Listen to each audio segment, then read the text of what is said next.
This week I called up an old friend of mine from seminary, John Capolero.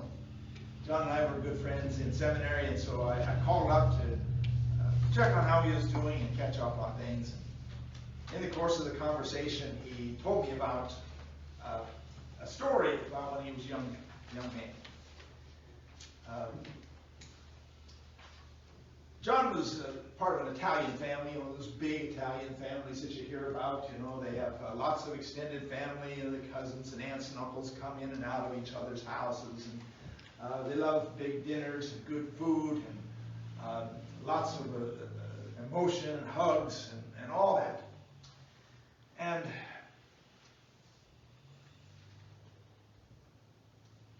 when this was in Philadelphia, I should say, when John was in high school, he fell in love with Bernadette, also from a big Italian family. And right after they graduated from high school, they got married. And of course, John had to do something to support himself, so he got a job working for his father. His father had a men's clothing store. You know, a nice Italian man. He knew how to dress nicely and knew the value of good threads. He made sure that he supplied his customers with tasteful and high-quality suits, mostly businessmen who needed to look good in their professional capacities. And he taught John, you know, the trade. You know, what's it like to fit someone out with a suit that looks nice on them, and how many threads per inch there are in a certain kind of shirt, and you know, what kind of silk is in a tie. And so John got to know the trade. But John began to bug his father. He said, "Dad, you know, we need to get more modern fashion. You know, these suits you're selling are all old-fashioned, and these old guys are going to die off. We need to be selling new suits, you know, with the wide lapels and the big ties and the colorful skirts." His dad said, "No, I know my customers. That's not what they want. And I'm not going to take a risk and go down that road." Well, they kept arguing about it week after week, and finally John said, "If you're not going to listen to me, then I quit." And his dad said, "You can't quit. I just fired you." So John went off in a huff. And of course he found a job at another clothing store because he knew his business and he was a good salesman. But he refused to go home to his parents' house like they always used to. Bernadette said, "John, your mother's calling me. She wants you to come over." He says, "I'm not going to come over until my father apologizes." And finally, Bernadette got to John, and they decided they would go over to his parents' house on Sunday afternoon. And they went over there, and John wouldn't speak to his dad, but he was there with the other people, and they decided they'd play a card game. It's a new card game they hadn't played before. After a few rounds, John said, "This game is stupid. I quit." And right away his father came back with, "You can't quit. I just fired you." And the whole table started laughing. And it became sort of the family inside joke. "You can't quit. I just fired you." And John and his father hugged, and they reconciled. Well, John told me, there was no way that me and my father were going to be able to work together in a business. We're both strong-minded. We both have our ideas about the way things should be run, and it's crazy to think that we could work together.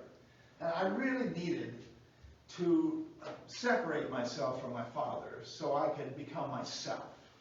You know, I had to go away from him to find out who I really was. Well, a similar thing happened to me. My dad was raised in a military family. And when he was in high school, he went to ROTC. When he was in college, he went to ROTC, graduated, and was commissioned as a second lieutenant in the Army. And they sent him to Europe, and he fought in the last year of World War II. So when I came along, naturally, he expected I would go to ROTC and that I would join the Army. And so when I went to college, you know, I was a good boy. I wanted to please my dad and do what he said. So I signed up for ROTC for my first semester of college. And I learned how to polish my shoes and to shine the buttons and march in formation. I hated it. I didn't like the brown nosing and the posturing and the gung-ho attitude. And when time came to sign up for second semester, I just didn't sign up. And after my father found out about it, he wrote me a letter. He said, "Son, I'm disappointed in you." Well, we never really talked about it that much, and my dad died a year and a half later in a car accident, so we never really resolved that in my life. But when I look back on it now, I see that, just like John, I needed to separate myself from my dad, from who he was, so that I could become my own self. I wasn't my dad, and I needed to become my own person.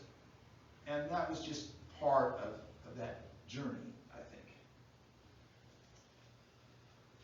And that brings me to the gospel story.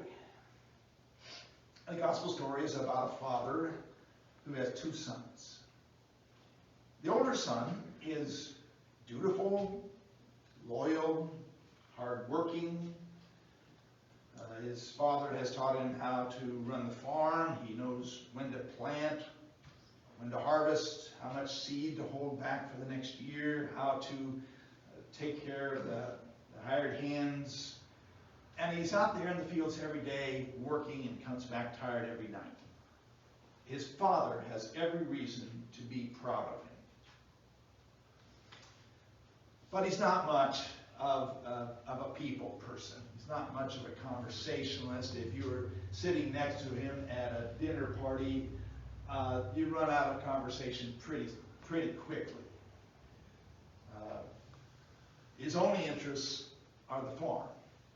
And so he doesn't have much to talk about.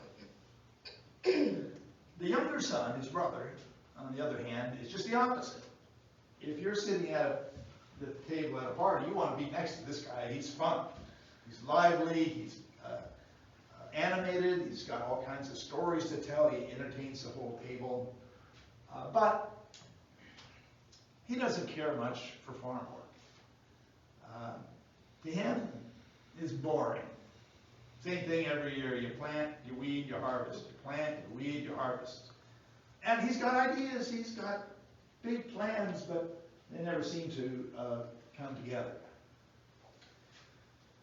So the two brothers are very different.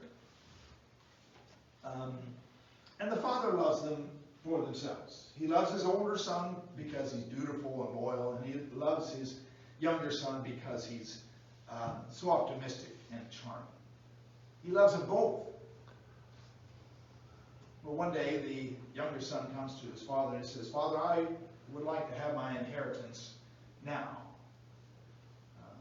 And his father, because he loves him, says yes, even though he knows his son is not very good with money.